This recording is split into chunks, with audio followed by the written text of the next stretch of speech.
Si Eman Bacosa Pacquiao, ang bagong contract star ng Sparkle GMA Artist Center, ang talent management agency ng GMA Network. Kaya asahang mapapanood siya sa mga programa ng Kapuso Network. Una nang iniunay si Eman kay Piolo Pascual at marami ang nagsabi na bagay siyang maging artista. At ito na nga at nagkatotoo na. Sa isang pareham kay Eman, kinumpirma nitong talent na siya ng Sparkle at ito ang nag-aayos ng kanyang TV guestings. Nabatid na una nang sinabi ni Eman na bukas siya sa posibilidad na pumasok sa showbiz kung may mga oportunidad na darating, pero nakatuon ang kanyang atensyon sa boxing. Mula sa 200,000 Facebook followers, lumampas na sa kalahating milyon ang bilang ng mga taga-subaybay ni Eman sa nabanggit na social media platform. Isang matibay na ebidensya ng patuloy na pagtaas ng kanyang tinatamasang popularidad. Hindi imposibleng magkaroon ng mga alok na product endorsements kay Eman dahil sa kasikatan niya sa kasalukuyan at sa kanyang maganda at positibong imahe sa paningin ng publiko. Bukas naman si Eman sa posibilidad na tumanggap ng product endorsement, pero ayon sa kanya, basta aligned lang sa paniniwala niya sa produkto at hindi lang sugal, payag siya sa kahit anong endorsement. Labag din daw kasi ito sa kanyang pananampalataya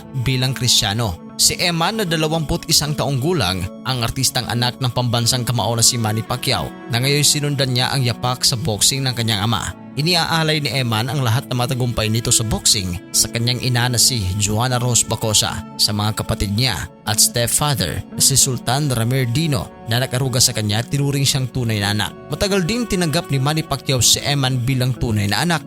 Nabatid na nagsampa ng kaso ang ina ni Eman laban kay Manny Pacquiao noong February 8, 2006. Ang kasong isinampa niya ay may kinalaman sa RA 9262 o VAUSI Act. Ayon sa ulat, sinasabing nagkaroon ng personal na hidwaan at isyu sa relasyon nila ni Manny Pacquiao na humantong sa legal na aksyon.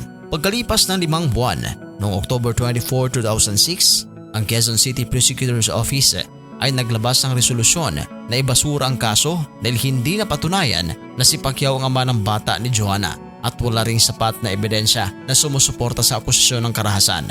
Pero noong 2022, 18 anyos na si Eman, tila nagbago ang ihip ng hangin at tinanggap ni Manny si Eman bilang kanyang anak at mabilis itong pinabago ang kanyang apelyido para umano sa mabilis na pag-angat nito sa boxing. Kaya matunog ngayon ang pangalang Eman Bacosa Pacquiao. Marami na ring litrato ang kumakalat na magkasama sila ni Manny sa mga trainings at iba pang mga gatherings. May litrato kasama si Mami D, anak ni Manny na si Michael Pacquiao.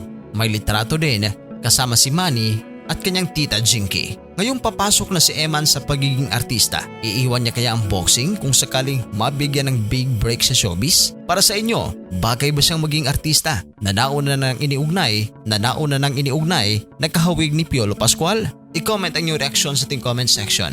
At sa mga hindi pa nakapag-subscribe, huwag kalimutan na mag-subscribe sa Showbiz Caster. Maraming salamat po.